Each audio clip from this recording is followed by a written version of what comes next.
my name is Ella, and guess what time it is? It's cookie time! This year I'm planning on selling 200 boxes or more. Please help supporting my troop by buying 1 boxes or maybe even 2 if you want to.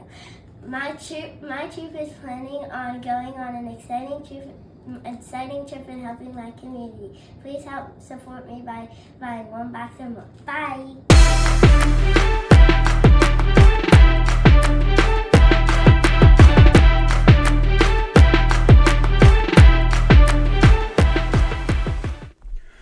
What's up, everyone? Welcome to this day in Philly sports history for January 28th, 2025. I'm your host, Jim Montgomery. Welcome to a Tuesday edition of the podcast. Yes, it's Tuesday. That means it's time for a little positivity / motivation. Today's quote ties right in with the Eagles. Also has a major impact, or could have a major impact on your life as well. And this quote comes from Ryan Holiday. We forget. In life, it doesn't matter what happens to you or where you come from. It matters what you do with what happens and what you've been given. Each obstacle we overcome makes us stronger for the next one. And if you really think about this Eagles team, it's all about the obstacles. Going back to last year, dealing with that collapse and the issues between Jalen and the coach and the coordinators and all of that, really helped shape and forge what this season has become, especially early on when we were 2-2 and were able to really be the best team in the NFL since that bye week. But this goes deeper than sports, because we talk all the time on Tuesdays about learning from your struggles, learning from your mistakes, and just getting better. And again, this doesn't matter if you're rich, poor, what race you are, what nationality, your age, anything. It's all about getting better. Learn from your obstacles, learn from your mistakes, learn from the mishaps, get better because of them. And I think that's what this quote is saying. It doesn't matter the hand you were dealt, it's how you play it. And too often people say, oh, well, he was dealt a bad hand in life. Yeah, but there's a lot of people out there that are dealt bad hands that overcome it. And truthfully, there's a lot of people out there that were dealt great hands, pocket aces, and screw it up.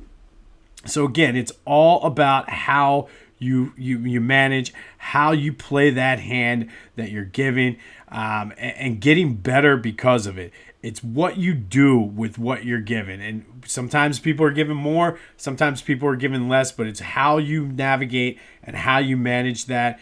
And honestly, just get better, be better. And to tie it back to sports again, look at this Eagles team. 1 year ago, no chance we thought we'd be here. Lots of questions and things like that surrounded, but they were able to overcome those obstacles, learn from their mistakes, and get better because of it. And even this season, 2-2, struggling, the offensive line goes in and says we need to run the ball more. Boom, look at where we are. And I think this is a good quote to really go through our weeks and the next 2 weeks getting ready for the Super Bowl. We forget. In life, it doesn't matter what happens to you or where you come from. It matters what you do with what happens and what you've been given. Each obstacle we overcome makes us stronger for the next one. We got the biggest obstacle ahead of us here in a couple weeks with the Chiefs, but let's take them down. Let's take them down. Hopefully you can do something with that throughout your week, though, and we will have more Tuesday motivation / positivity next week. Let's do some housekeeping. It's still not too late to buy your Girl Scouts from Ella. All the information you need is in the description. Celebrate the Super Bowl and go buy the Girl Scout cookies. And then go to my social media and follow me there. Jimbo_Mont on Twitter and TikTok. At Philly Jimbo on Instagram. Subscribe to the YouTube channel. Spread the word. If you're enjoying this, likely someone within your circle will too. Be sure to check out our boys at the On Pattison newsletter. Great insights, great takes delivered right to your inbox. We're featured in there a couple times a week. Pretty cool stuff. They're doing great things over there. So be sure to check them out. All right, let's start with a recap of yesterday's question of the day. I asked you, who was the GOAT of the game? Pretty split on this one. Saquon and Jalen split the votes 45% each. Had a couple write-ins for Howie. Had a couple write-ins for Zach Bond. Shout out to B Kaiser 8821 on TikTok, who said this was a tough one, but you got to go Saquon because that first run really set the tone for the game. Washington comes down, takes that 12-minute drive, kicks the field goal, and then Saquon says it's going to take more than 3 to beat us. So shout out to B Kaiser 8821 on TikTok for reaching out and giving their opinion. Thank you, as always, for participating in the question of the day. There will be another one later in the show. All right, so as I sort of had the day yesterday to let this sink in and really kind of process what happened, way more impressive than what I really think I thought it was at first. I'm not going to lie, got emotional driving home from the train station, just kind of letting it all sink in and really thinking about where I've been in my journey as an Eagles fan. And it really struck me, my buddy's son, like I mentioned yesterday, really doesn't know anything different. And he's like 16, 17. So I thought back, and I really started following the Eagles consistently, paying attention and knowing what was going on, probably back in '87, the strike season. And that's basically what, 38 years ago, 37 years ago, whatever it is. And kind of thinking about it and broke that time frame into half. So really, if you go from like 1987 to 2005, 11 playoff appearances, 20 playoff games, 5 divisional titles, 4 conference championship games, 1 Super Bowl appearance, no titles, and minus the run that Andy Reid went on, for the most part, with the exception of maybe that 88 team, always felt that the Eagles were a second-tier team. They were a good team that were capable of beating anybody on any given day, but they weren't in the same level as like the 49ers, and then later it was the Cowboys, then it was the Packers. Even in the AFC, like the Denver Broncos, the Bills, never felt the Eagles belonged in that conversation until Andy Reid came. So that was sort of like that first 18-year window. So that's why we're kind of like we are. Like, yes, we had the playoff experiences, but again, we were like the top tier 2 team for a couple of those seasons. And sometimes we were in the playoffs and didn't belong at all. So enjoy what we have, because then that second tier from 2006 to 2025, 12 playoff appearances. So it's pretty similar. 2 more division titles with 7, 4 conference championship games again, 3 Super Bowl appearances with 1 title, and really almost always a legitimate contender, or at least in the conversation as one of the better teams in the NFC, and if not the league. So I think putting it into perspective like that, from a numbers perspective, like sometimes with numbers, I'm like, you can always twist numbers to fit your narrative. Because truthfully, I didn't expect the playoff appearances and things like that to be as close as they were. But it's just the mindset of the team. And I think that's the difference. I come from where I didn't feel like we belonged. We were just that team that was lucky enough to make the playoffs, and we were the stepping stone for either the Cowboys, the Packers, the Niners, or whoever younger, at least until Andy Reid. And then, of course, we know about the struggles with the NFC Championship game losses. But this era is different. The past 20 years has been completely different than any, obviously, in Eagles history. So this is very special. And what they did on Sunday is incredible. Putting up 55 points in the conference championship game, most points ever scored in a conference championship game, and they did it all running the ball, minus the touchdown to AJ. So it's just complete and total domination, and this is not my childhood Eagles team. And I mean, I am all here for it. I'm all in.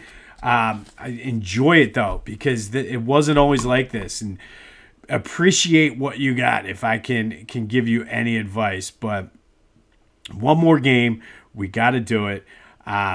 One thing I did notice yesterday, lots of complaints about the refs in both games. Mostly it was from the KC Buffalo fans, but there were a lot of Commanders fans complaining about missed calls and this, that, and the other. And listen, from a Washington perspective, there may have been some questionable calls. There were a couple questionable calls that were missed against the Eagles too. But come on, man. 55-23. Not going to really make that much of a difference. And they're not big on putting things on the refs anyway and things like that. But that does lead to today's question of the day. Because everybody knows the narrative with the Chiefs and the referees. It's still early in the week, but are you concerned that the referees will be an issue in this game? 267-495-8531. That'll get you into the Back to the Future voice and text line. Get that anything else Philly sports related off your chest. It's all fair game. I don't know. I think if you do your job and you got to play to take the refs out of it, I'm a big believer that refs don't necessarily make a difference one way or the other unless it's a close game. So the best way to do that is not make it a close game. I talk about it all the time when people get all pissy in baseball when guys do bat flips or when people are like, oh, you're running up the score in football or you're celebrating too much. Guess what? Stop it. If you stop them from doing it, they're not going to be able to flip a bat. They're not going to be able to celebrate and run up the score. So I think this goes in line with that. Beat the shit out of them, and you can take the referees out of it. I mean, but let me know your thoughts. Do you think the refs will play a role in this game? But then the other thing that was big news yesterday was all the other teams in the city congratulated the Eagles on winning the NFC Championship game, except for one notable exception. And that would be your team, your town, your 76ers. Kind of a very Tom Petty, like the winner of the Tom Petty Award for pettiness would be Joshua Harris and the Sixers for not congratulating them. As you know, Joshua Harris is the owner of the Washington Commanders. But I just thought that was just a very petty, almost borderline childish thing. But that was like a big story. But we're going to the Super Bowl. We'll have more as we go. Lots of different story ideas and things to discuss moving forward. But like I said, enjoy it because this is a different era of Eagles football. And again, Jeffrey Lurie said a few years ago in training camp in his State of the Team address that he wanted to be the gold standard of the NFL. And everybody laughed him out of, I think they were in Lehigh at the time, laughed him out of Lehigh. Not going to lie, I kind of look at this team as the gold standard. All we need to do is add another trophy to the trophy case, and I think certainly that conversation can be had. But again, you want to let me know your thoughts on that too. But do you think the officials are going to play a role in this game in a couple of weeks? All right. Flyers, good win yesterday against the Devils. They led the whole way. Good bounce back for them. Bobby Brink and Joel Farabee scored 28 seconds apart. Always cool. I watched the replay of this, and they were still, the public address announcer was still announcing the last goal when the second goal scored. So good win for them. Good bounce back. Snap that 2-game skid. They're back at it tomorrow up in North Jersey to take on the Devils again. Sixers in action tonight. The petty Sixers against the LA Lakers. No Paul George. Joe's still out. If a tree falls in the forest and nobody hears it, doesn't make a sound. That's kind of where we are with the Sixers. Be sure to check out my boys at the Clashing Conferences podcast. Great things going on with their fan network. Looking forward to this week's NFC East episode. Big matchup in the NFC East, obviously, this week. So looking forward to that. And then go to Philly Goat and celebrate. They got you covered with any kind of Eagle gear you want. If you can think of it and imagine it, they probably have it. And probably a lot of things you wouldn't even have thought of. So as seen on TV, go to Philly Goat, use the promo code Jim Montgomery to take 10% off your order and do a little bit of celebratory shopping to celebrate the Eagles going to the Super Bowl. And then buy the Girl Scout cookies. But PhillyGoat.com, use the promo code Jim Montgomery to take 10% off your order. All right, today, January 28th was a very busy and unique day in Philly sports history. So we got a couple, a rare quadruple header of quick hitters here. And first, on this day in 1958, the Eagles drafted John Madden. Yes, before he was a Hall of Fame coach, announcer, and the guy whose face is on the video game, he was a football player, drafted in the 21st round, number 244 overall out of Cal Poly by the Eagles. He was a tackle, hurt his knee in training camp, never played for the Eagles, and that ultimately led to him getting into coaching. But the Eagles drafted John Madden on this day in 1958. Then in 1974, it was Super Fight 2 up in Madison Square Garden. Muhammad Ali versus Philly's own Joe Frazier in the second of their 3 epic battles. This one went Ali's way with a 12-round unanimous decision. And all 3 of those fights, basically, both of the fighters were like, they were just absolutely brutal. But on this day in 1974, it was Super Fight 2, Ali Frazier up in Madison Square Garden. From one Philly legend to another, on this day in 2004, the Temple Owls beat the St. Bonaventure Bonnies, I think they are, 76-57. It was John Chaney's 700th career win, his last big milestone as coach of the Owls. Ended his legendary Hall of Fame career with 741 wins total. But on this day in 2004, got his 700th career win.